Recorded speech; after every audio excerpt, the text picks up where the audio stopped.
Y controlan el ritmo de muchas de las actividades de nuestro cuerpo. Hoy vamos a hablar sobre esta glándula con la doctora María Gabriela Huercio. Ella es médico internista y endocrinóloga. Bienvenida, doctora. Buenas tardes, gracias por la invitación.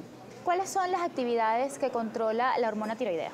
Fíjate, la hormona tiroidea como gran hormona del organismo va a controlar a todos los órganos del cuerpo. Controla la frecuencia cardíaca, el movimiento gastrointestinal, controla el pensamiento, va a controlar el crecimiento de la piel, las uñas, el cabello, va a controlar también el funcionamiento de todos los órganos, el pensamiento y diferentes funciones que va a realizar la hormona tiroidea por mecanismo de la activación del metabolismo, ¿ok? En este sentido, lo que hace la hormona tiroidea es que el oxígeno a nivel celular se mueva de manera adecuada y cuando el oxígeno se transporta, está como hiperreactivo, viene de 9 meses de estar invernando y es como un oso que se despertó con hambre. En este caso, la hormona tiroidea es la que tiene yodo, la glándula que contiene yodo, y el yodo es un agente que por excelencia es un alergeno. Entonces se ataca la glándula tiroidea y ese ataque hacia la glándula tiroidea es predominantemente en nosotros porque nosotras somos las que tenemos la función del embarazo, pues, principalmente. ¿Las enfermedades tiroideas siempre son hereditarias o no necesariamente? No. Tú puedes heredar el componente de autoinmunidad, pero no vas a heredar el tipo de enfermedad que tiene, a menos que sea el carcinoma medular de tiroides, que ya eso es otra condición en donde sí hay una predisposición hereditaria al carcinoma. Pero la enfermedad tiroidea no es hereditaria, la enfermedad de tiroidea es autoinmune y los factores que la desarrollan son el licor, el insomnio o los trasnochos frecuentes, el café, el estrés. Esas son causas que van a desencadenar la enfermedad tiroidea. Entonces no está relacionado 100% con los problemas que pudiéramos pensar que son hereditarios. No es como la hipertensión. Ok, ¿cuáles son las enfermedades tiroideas más comunes? Fíjate, la causa más frecuente es la tiroiditis crónica o tiroiditis de Hashimoto. Esa es la causa más frecuente que nosotros tenemos de enfermedad tiroidea, que puede pasar por 3 etapas. Una etapa hipertiroidea, una etapa eutiroidea y una etapa hipotiroidea, que es la que más conocemos, o la que se presenta más frecuentemente en toda la población. Pero también hay otras entidades en tiroides. Tienes las tiroiditis subagudas, que no son tan frecuentes, y tienes la enfermedad de Graves-Basedow, que es el hipertiroidismo, principalmente, que también tiene cierto porcentaje de frecuencia. Pero de todo, las tiroiditis crónicas, son las más frecuentes. En algunos casos se utiliza un tratamiento para controlarla y en otros es necesaria una operación. ¿Podría explicarnos al respecto? Fíjate, eso va a depender si el paciente tiene o no nódulos, si el nódulo es benigno o es maligno, ¿okay? El tamaño de la glándula tiroidea, lo que se conoce como bocio. Si el bocio es muy grande y produce síntomas compresivos, esos síntomas compresivos para todos es que el paciente tenga dificultad para tragar o dificultad para respirar o que se ahogue consumiendo pan o arroz, pues ante esas condiciones el paciente va a tener criterios quirúrgicos. Entonces, no todo el tiempo se puede operar el paciente. Ahora, todos los pacientes, independientemente de la causa, van a llevar una terapia de reemplazo, ¿okay? Que es lo que famosamente se conoce como Eutirox o levotiroxina sódica. Esa va a ser la terapia de reemplazo mayoritaria que se le va a dar a los pacientes. Todos van para un tratamiento médico. El quirúrgico va a tener sus condiciones especiales. ¿Este tratamiento médico pues debe tomarse de por vida? Sí, es una condición porque es una terapia hormonal de reemplazo. Nosotros reemplazamos las hormonas, en este caso. ¿Qué tan importante es detectar a tiempo una enfermedad tiroidea y cuáles son los síntomas que pudieran indicarnos que debemos acudir a un especialista? Mira, normalmente no se detecta a tiempo. Okay. Esa es la realidad, ¿no? Normalmente el paciente llega después de haber paseado por muchos colegas. Los síntomas son muchos, desde caída del cabello, resequedad en la piel, uñas quebradizas, trastornos de memoria, trastornos de humor, trastornos en la menstruación en las mujeres, estreñimiento, palpitaciones, insomnio. Todas esas cosas la presentan un paciente con enfermedad tiroidea, pero eso también te lo puede presentar un paciente con cualquier otra condición. Entonces es el conjunto de los síntomas lo que orienta el diagnóstico. no uno, sino el conjunto completo de síntomas. Muchísimas gracias, doctor. Es momento de hacer nuestra primera pausa. Estamos conversando sobre la glándula tiroides con la doctora María Gabriela Guercio. Ella es médico internista y endocrinólogo. Recuerde que usted puede interactuar con nosotros a través de las redes sociales @salud_gb.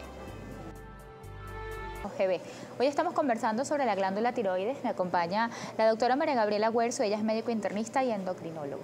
Doctora, ¿cuáles son las pruebas que se realizan para diagnosticar alguna enfermedad de la glándula tiroides? Bueno, se hacen principalmente 3 estudios. Las pruebas de las hormonas tiroideas, que va a depender si la sospecha es de hipertiroidismo o de hipotiroidismo, y eso es lo que se conoce como TSH, T4 en el caso del hipotiroidismo y T3 y T4 en el caso del hipertiroidismo. Se hace el ecosonograma tiroideo, que es lo que nosotros llamamos gol estándar, es la prueba oro que nos permite dar un diagnóstico porque nos permite ver el parénquima de la glándula o la estructura de la glándula, si hablamos en términos que me puedan entender. Y realizamos los anticuerpos antitiroideos, que son los que nos van a definir si esta enfermedad es de origen autoinmune o no. Entonces, estas 3 pruebas principales se realizan en todos los pacientes. Ahora, hay otras pruebas adicionales, como por ejemplo la gammagrafía tiroidea, que se realiza en pacientes con sospecha de hipertiroidismo para decidir el diagnóstico que se le va a hacer el diagnóstico y el tratamiento que se le va a hacer a ese paciente. En estos casos, por ejemplo, si el paciente está hipertiroideo y la captación de yodo es elevada, eso es compatible con una enfermedad de Graves y en base al porcentaje sabemos si el paciente puede o no recibir yodo como terapia ablativa o como terapia de tratamiento. Si la captación está baja, eso te indica que es una tiroiditis crónica en fase aguda y que el tratamiento va a ser médico. O de hipotiroidismo llega a desarrollar en un futuro cáncer de tiroides.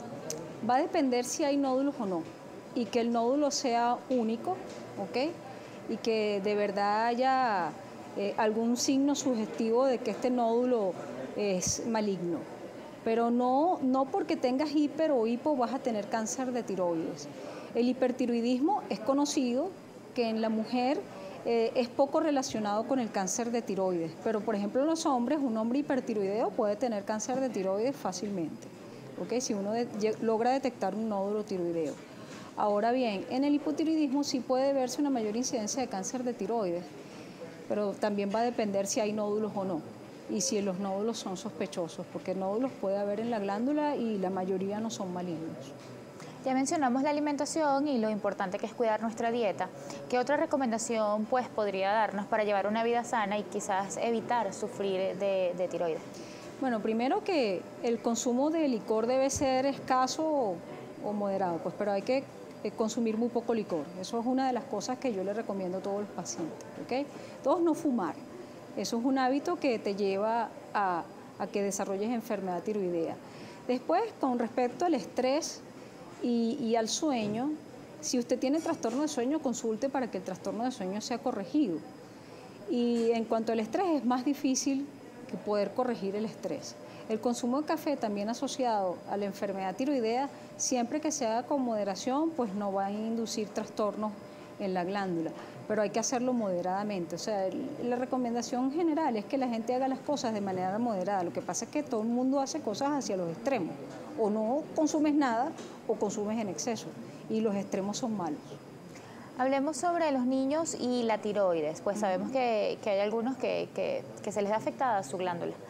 ¿Qué podemos hacer como padres para evitarlos? Y en el caso de que no podamos hacer nada, ¿cómo podemos o cuáles son los cuidados que requiere un niño que sufre de tiroides?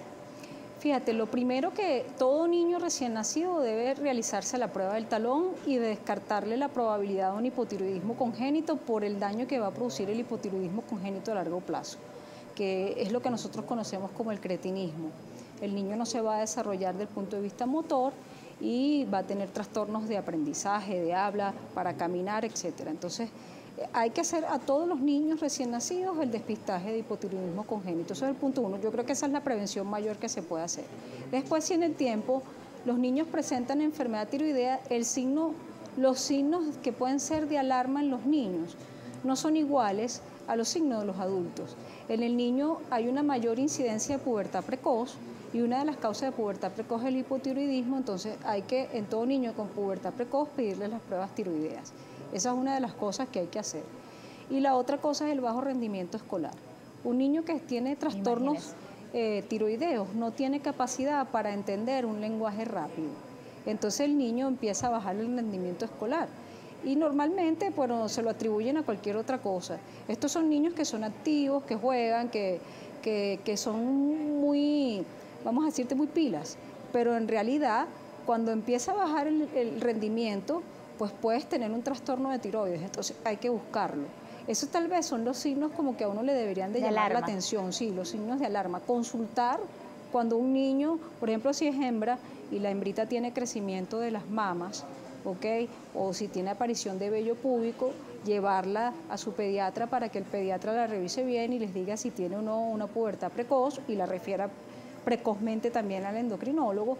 Y si un varoncito, en el caso de los varones, presenta bajo rendimiento escolar o tiene aparición de vello púbico, para que también lo refieran, porque hay que descartarle un hipotiroidismo en estos casos. Una vez que estos niños están en tratamiento, ¿pueden tener una vida normal? Van a tener una vida normal.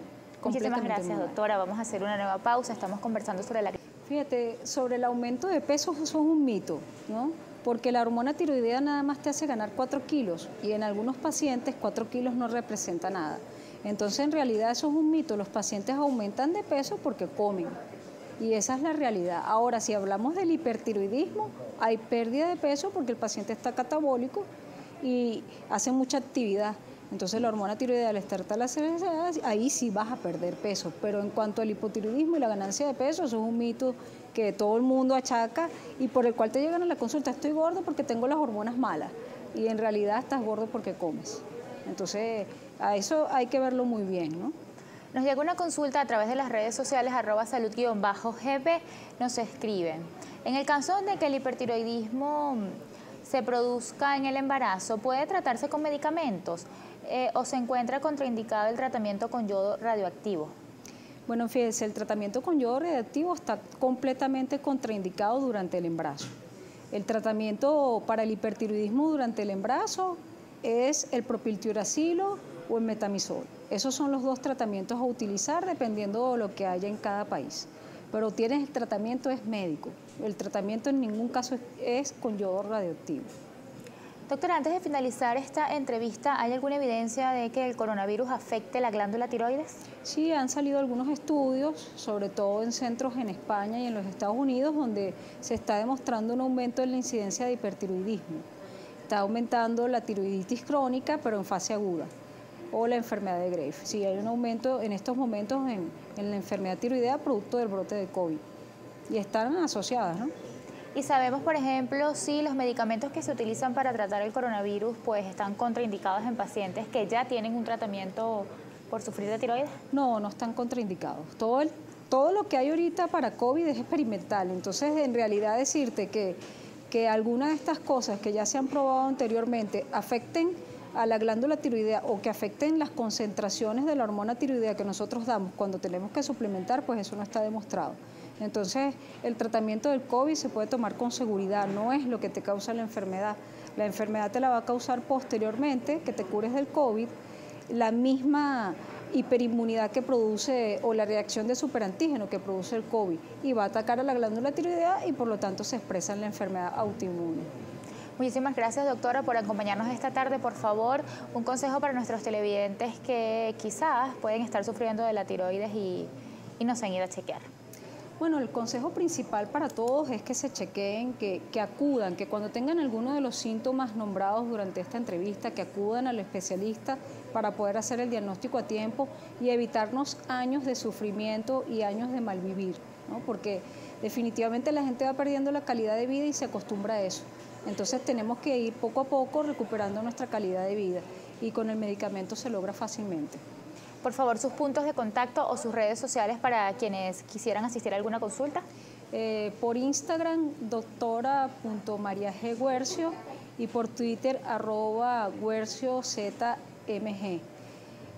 Trabajo en la clínica Piedra Azul y llamando a la clínica pues obtienen cita para poderse evaluar. Gracias nuevamente por su compañía y a usted gracias por su sintonía. Yo pues me despido hoy de Noticias Globovisión Salud. Para mí fue un gusto hacer la suplencia de mi